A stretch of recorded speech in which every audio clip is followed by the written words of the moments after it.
Magandang hapon! Kumusta po? Narito po ulit ang update natin para sa lagay ng ating panahon.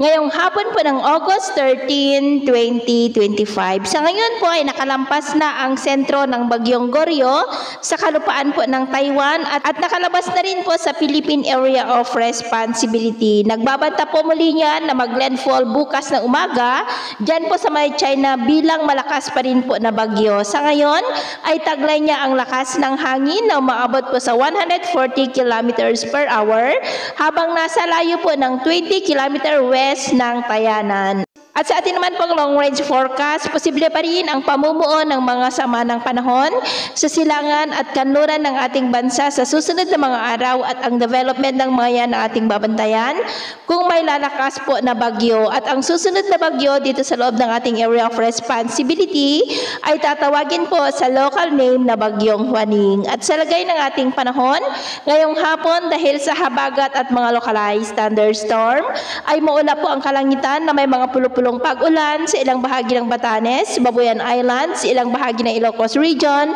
Cordillera, Cagayan Valley, Pangasinan, Zambales, Tarlac, Pampanga, Nueva Ecija, ilang bahagi ng Bulacan, Calabarzon, Bicol Region, Mimaropa, Western Visayas, Central Visayas, Eastern Visayas, at dyan po sa malaking bahagi ng Mindanao.